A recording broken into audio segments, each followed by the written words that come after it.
teman-teman, saya Reza Beliani Fadah, NPM 2040402078 dari Fakultas Ekonomi Jurusan Ekonomi Pembangunan Universitas Borneo Tarakan. Pada kesempatan kali ini, saya akan mensosialisasikan tentang pentingnya bisnis yang sehat dan tantangan di masa yang akan mendatang. Apa yang terlintas di pikiran kalian jika mendengar kata bisnis? Bisnis adalah kegiatan memperjualbelikan barang atau jasa dengan tujuan memperoleh laba. Dalam ilmu ekonomi, bisnis adalah suatu organisasi yang menjual barang atau jasa kepada konsumen atau bisnis lainnya. Di sini kita bisa membayangkan bisnis berarti keadaan di mana ada seseorang atau sekelompok orang yang sibuk melakukan pekerjaan yang menghasilkan keuntungan. Lalu bagaimana suatu kata bisnis itu bisa dikatakan sehat? Bisnis sehat bisa diartikan memiliki kemampuan untuk menghidupi diri sendiri, membiayai lifestyle business owner, dan pastinya biaya investasi pengembangan bisnis itu sendiri. Bersih berarti bebas dari tindakan korupsi atau melanggar hukum, penggelapan, penyalahgunaan wewenang, sampai taat pajak, tetapi juga bisnis tetap bertumbuh secara berkala.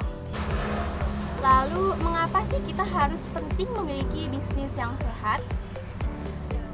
Seperti yang kita ketahui, perkembangan teknologi, permintaan konsumen, biaya yang membengkak, kompetisi bisnis yang ketat, dan juga perubahan gaya hidup karyawan sendiri mempengaruhi kondisi bisnis.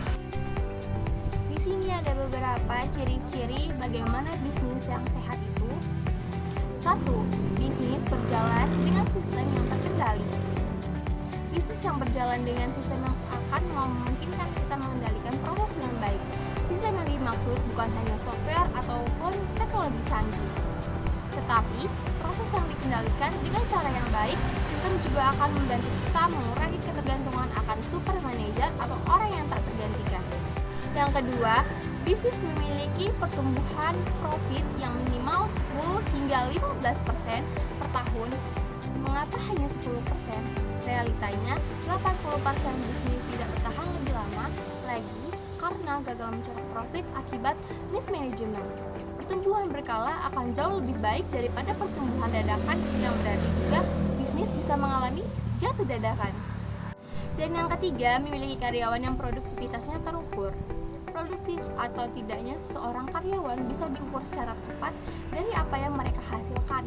Sayangnya, masih banyak pelaku usaha yang malas mengukur hasil kerja karyawan karena terlalu fokus menyelesaikan masalah, bukan fokus pada pengendalian.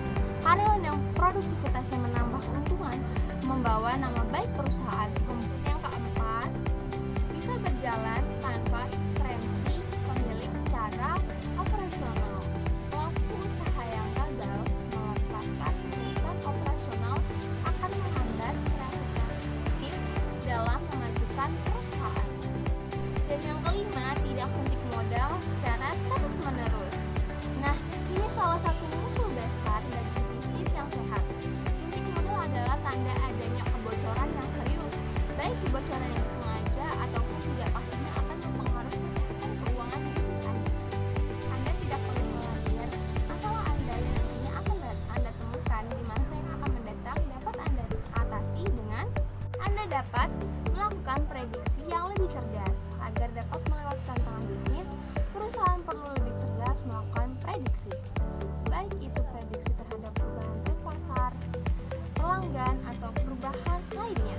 Tentunya, untuk memprediksi diperlukan wawasan yang luas dan intuisi bisnis yang baik. Lalu, mengurus keuangan dengan baik. Salah satu hal yang paling krusial dalam bisnis adalah manajemen keuangan. Lalu, unggul dalam teknologi. Tak kalah penting, teknologi juga merupakan sesuatu yang perlu diperhatikan dalam melakukan bisnis. Seperti yang kita telah sebutkan di atas, banyak perusahaan yang sudah menerapkan teknologi canggih demi kemajuan perusahaannya. Lalu, meningkatkan kualitas produk. Terakhir,